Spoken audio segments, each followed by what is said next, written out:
Now at 6 on Time Warner Cable News on ABC 45. One step closer to demolition, the Clemens house where police found 2 bodies buried in the backyard could soon be no more. And state lawmakers considering a bill making it illegal to share so-called revenge porn. More about this form of online harassment.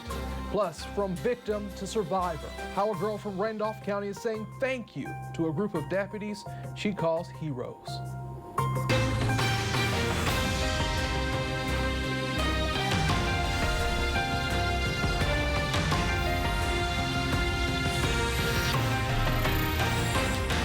You're watching Time Warner Cable News on ABC 45. Good evening, I'm Anthony Austin. We'll have those stories for you in just a minute. But first, this evening at 6, meteorologist Montello is here with your Weather on the Ones forecast. Hello, Monte. Hey, Anthony. A warmer day today, also windy. Let's give you a live look here at our tower cam. Some clouds moving in. We might even have a shower or two to contend with as we roll through this evening. Won't be much, though. It's 75 right now. Still got those wind gusts out there, 25, even 30 in some locations out of the west and southwest. Those winds will stay up through this evening. Now, radar not showing much, but we do have a shower or two in the mountains. There's a fast-moving cold front that'll come zipping through here over the next few hours. So don't be surprised if you encounter a little rain, maybe even a rumble of thunder. But I don't expect we'll see a whole lot of moisture out there. Lows tonight, 44, a little cooler in the coming days. And we'll talk about that, plus your weekend forecast a little bit later in the show. Back to you. A house in Clemens where police found 2 bodies buried in the backyard is getting ready for the wrecking ball. Wells Fargo was the sole bidder at auction earlier this month for the house on Nob Hill Drive. That's where we find Cristen Drummond live with the latest. Cristen. Hey, Anthony. Wells Fargo has obtained permits and is moving forward with demolition. Clearing of the interior as well as yard work started today, and as you can see, crews are still out here behind me filling up trailers and truckloads full of the junk, garbage, debris found in this so-called house of horrors. I spoke with one of the contractors earlier who tells me this is the filthiest house he's ever cleaned out. His crew loaded various items including a bed, mattress, freezer, water heater, and other junk into the back of trucks to be hauled away today. It's been 6 months since authorities found remains of Joshua Wetzler and Tommy Welch buried in the backyard. They charged Pazuzu Algarad and his girlfriend Amber Birch with the killings, as well as Crystal Matlock with accessory after the fact. Algarad lived in this home with his mother. The house was declared uninhabitable in October after investigators found mold, feces, decaying animal remains, and debris throughout. Now, 6 months later, the neighbors I've spoken with say it's time to move forward. It's a waste of a house as far as I'm concerned, but from the description of what they found inside, I don't think anybody would want to live in it anyway. I guess it'll be a good thing. The house needs to go. It's all in tatters. There's not really anything that they just need to clean it up. Demolition is expected to begin later this week or into next week, depending on weather and scheduling. One neighbor I spoke with says she is glad to see this finally go because this has become sort of an attraction for people. She says at nighttime people will come with their cars. She says busloads of people will come in their vans, shine lights on this house just to see what this is. Now, once this house is demolished, Wells Fargo will turn the land over to Housing and Urban Development to see what happens with it from there. Reporting in Clemens, Cristen Drummond, Time Warner Cable News on ABC 45. Thank you, Cristen. There's a new effort to stop homegrown terrorism following a case involving a York County teenager who wanted to join ISIS. Congressman Robert Pittenger is pushing for restricted travel to Syria and other countries known as hotbeds for terrorists. The new bill would require U.S. citizens to obtain a license to travel for family visits or humanitarian work to terrorist-designated states. According to recent reports, 3,400 Westerners have traveled to Syria to fight with ISIS, including more than 150 from the U.S. So it's critical that we move to try to deter these individuals from going and coming back. We sleeper cells throughout the country, and any way that we can restrict the growth of these sleeper cells is very important. Experts say potential terrorists will still enter Syria from other countries with false documentation, but the legislation is a step in the right direction. A 911 call released today is revealing new details in the recent arrest of a North Carolina Highway Patrol trooper. Trooper Brian Kirkpatrick has been charged with misdemeanor assault on a female after authorities say he attacked his longtime girlfriend. In the 20-minute call, the victim said Kirkpatrick choked her in front of her 2 young children and slashed her tires as she was trying to drive away from his home. She said she was worried she would not receive help because of Kirkpatrick's history in law enforcement. I just feel like because he's a trooper, that it's okay, like, he's going to get by with this, and he's physically beaten me so many times. Kirkpatrick was arrested but quickly released on a written promise to appear in court next month. He's currently on administrative leave.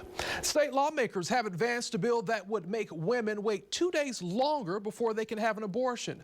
Opponents say this is an effort to remove a woman's control over her body.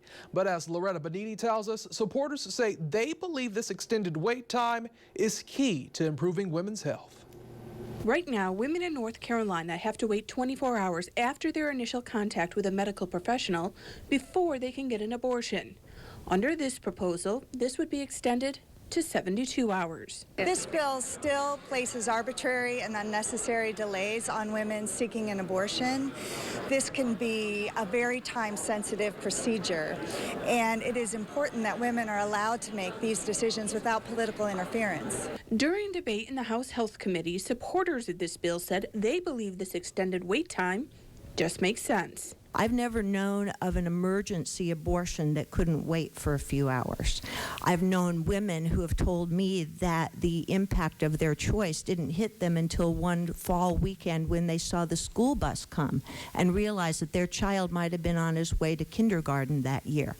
It is an irrevocable decision. Opponents say their voices were stifled in this debate, and they take offense to the characterization of how women make decisions like the one to abort a child. Women were portrayed as we can't make a decision that fast and we need to get extra resources because of our emotions. And that is shameful and it's extremely patronizing. Beyond the waiting period, the bill also addresses how late-term abortions are reported, but removes a provision banning abortions at UNC system medical facilities. But supporters say even though that was removed, their intent is still clear. We realize that there are really some logistical issues with that. However, we have discussed that this is an issue that we do need to make sure that taxpayer funds are not going towards the performance of abortions. The bill was advanced along a party line vote. Loretta Beniti, Time Warner Cable News. And this proposal needs one more committee consideration before it goes to the full House for consideration. State lawmakers also discussed a bill today that would make it illegal to share so-called revenge porn. The act is when someone posts photos or videos online containing sexually explicit content that is spread without the consent of the subject. House Bill 792 could make those kind of posts a Class H felony. Representatives with the North Carolina Coalition Against Domestic Violence say that the bill is a good start, but more work needs to be done. It's an important first step. Certainly there are some instances where images such as these can be stolen by someone who's not in a relationship with the person depicted, and those images could be posted online. This bill doesn't cover those. We'd like to see that looked at some point. The House Judiciary 4 Committee approved the bill, and it will now be discussed on the House floor if passed. It will be effective December 1st of 2015. A Randolph County girl is bringing the deputies who helped save her life to tears. Meg Smith has the story of how she's gone from a victim to a survivor and paying it forward to help other children in the terrible situation she got out of. Every day, deputies in Randolph County Sheriff's Office Internet Crimes Against Children Unit deal with some very difficult issues. When you're dealing with something of this nature, it touches your heart. We all have children, every one of us that's on the team. We help each other deal with it. But a recent case involving a little girl raped by a family member brought a twist no one saw coming. It was heart-touching. We had no idea that this child would have that much perseverance. Totally amazing. We've never seen anything like that. Several weeks after the suspect was arrested, the victim asked to meet with the deputies who helped prosecute him. We go in, we sit down, and we talk to her, and she is carrying a bag of bracelets that she's made, and she had made these and sold them in the community, and she raised some money, and she wanted to donate that money to Internet Crimes Against Children. Deputies were brought to tears over such a sweet and simple act. She says that the reason she did this was that she doesn't want what happened to her to happen to other children. I've been in law enforcement 24 years. This is one of the most rewarding cases that I have ever had the honor to work on. Now, the sheriff's office wants to take that $30 that the little girl donated to them and give it back to her, setting up an education fund for her at a local bank. They hope other folks will be as touched by her story as they were and want to contribute. The little thank yous mean a lot, but this here, I'm telling you, there was nothing like it. Nothing like it. In Randolph County, Meg Smith, Time Warner Cable News. If you'd like to help, you can call the Randolph County Sheriff's Office. That number is here on your screen. It's 336-318-6699.